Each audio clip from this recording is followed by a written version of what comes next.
Hey guys, it's YXBA and I'm back with another video. As all of you know by now, there has been a lot of new potential information about the Nintendo NX that has come out courtesy of a Eurogamer leak, and then there's been a lot of follow-up coverage on Digital Foundry as well as IGN and MCV. But in this video, I just want to take some time and ask the question and try to answer, was Emily Rogers right about her predictions on the Nintendo NX? And I want to do just a little bit of fact checking on that and see where we end up. So back on May 13th, 2016, Emily Rogers put out a 252-word blog post entitled "So About the NX." And in that post, she laid out her view based on her sources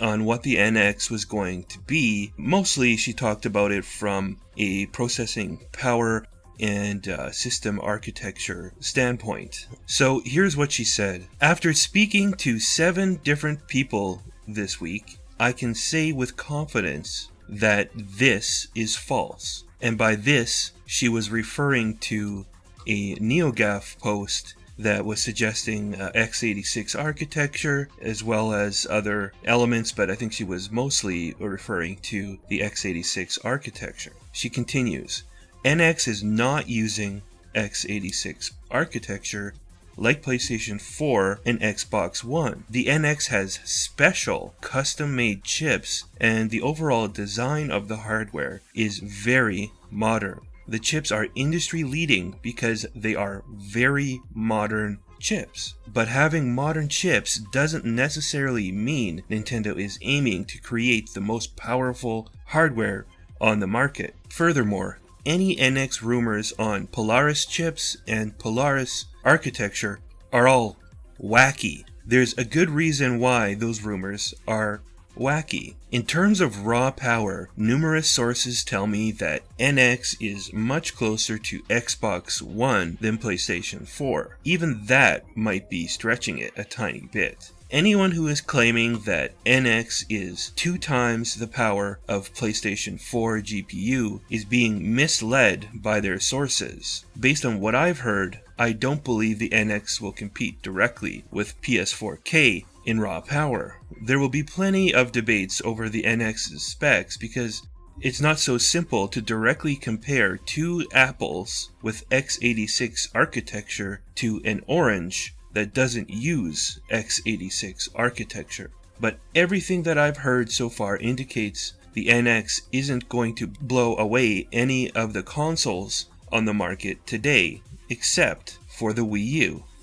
Additionally, she had made comments about how Nintendo's next system is all about increasing the output of first-party software, and she has said very little about third-party software in terms of whether or not the system will be appealing to third parties and will be getting multi-platform titles. So that too is worth noting. So for the purpose of this fact check, I'm going to be assuming that the Eurogamer report is accurate, even though I think there is a lot of reason to doubt that, and I will be talking more on that subject in future videos. So on her point of the Nintendo NX not being x86 architecture, well, if this report from Eurogamer is accurate, you gotta give her a check in the box on that one. The report says that the NX, which will be a handheld that can also dock to your television and be used as a console, will be using NVIDIA's Tegra technology, either the X1 chip or the upcoming X2 chip, which is based on their Pascal architecture. In either of these cases, we would be looking at an ARM-based architecture, so definitely if this rumor is true, it's definitely going to be ARM-based. However, there is quite a bit of wiggle room on that, so we have to wait and see if it ends up being actually NVIDIA that is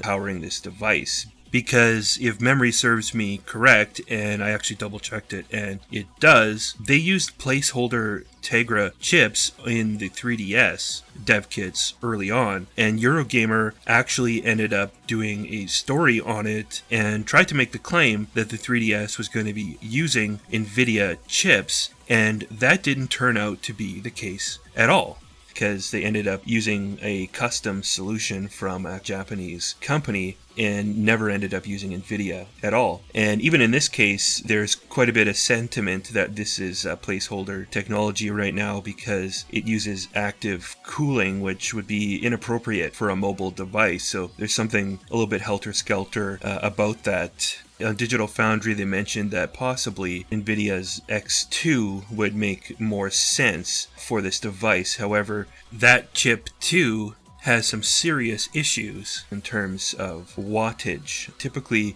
a mobile SoC has in the 5 watts range in terms of a power draw, and in this case, they would be looking at 15, and there's just no way that that would be suitable. There's definitely a chance that we could be looking at something else. Particularly, AMD has been hard at work at some new mobile SoCs with their Raven Ridge, and that is actually an x86 architecture. And potentially, that could be what ends up being in the Nintendo NX handheld, so we'll have to wait and see. But assuming that the report is correct on Eurogamer, Emily Rogers gets a check in the box on this one for now. What Emily Rogers also said was that these chips in the NX were going to be custom and in fact special chips, and also that the chips would be very modern, making them industry leading in a way. Well, I have to say that based on this report, it's certainly not using custom chips at the moment, and it's certainly not using very modern chips. The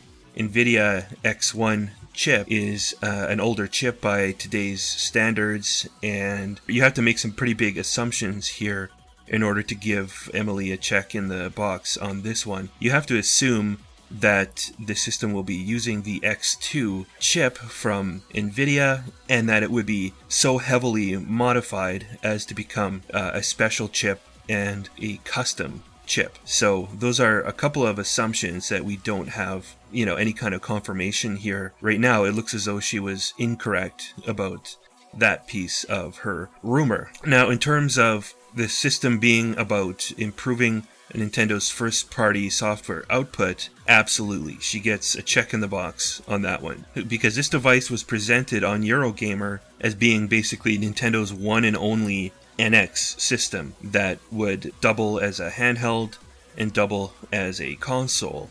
Meaning that all of Nintendo's first-party studios, those which typically make console games and those which typically make handheld games, would be able to work together and significantly increase the output of games. In previous generations, all the handheld games were only on the handheld, and then the console games were separate. So now on that console, you're going to be getting twice, if not 3 times as many first-party games, which I think is really, really exciting.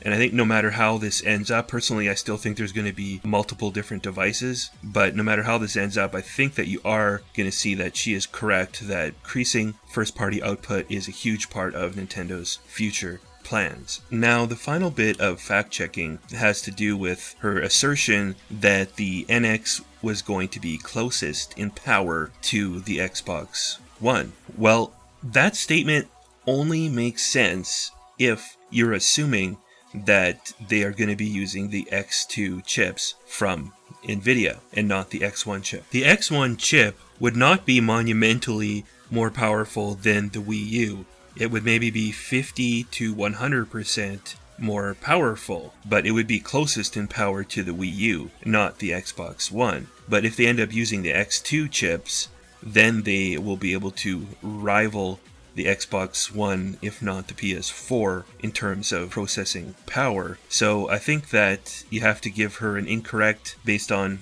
current information, and maybe a little bit of a wait and see factor, because right now they're saying that X1 is what's being used in the dev kits. Again, this is a really fishy leak because there's so much information here that is missing and so much information that is still undetermined, things that simply don't make sense or unresolved information. But based on this leak, you can conclude that definitely some truth to what Emily Rogers was saying. She may have had some good information and some information that wasn't 100% accurate. So there you go. I'm just trying to take an objective look here at this. I will come back at you with some more videos and more opinions on this subject in the future. If you like this video, please click like and remember to subscribe.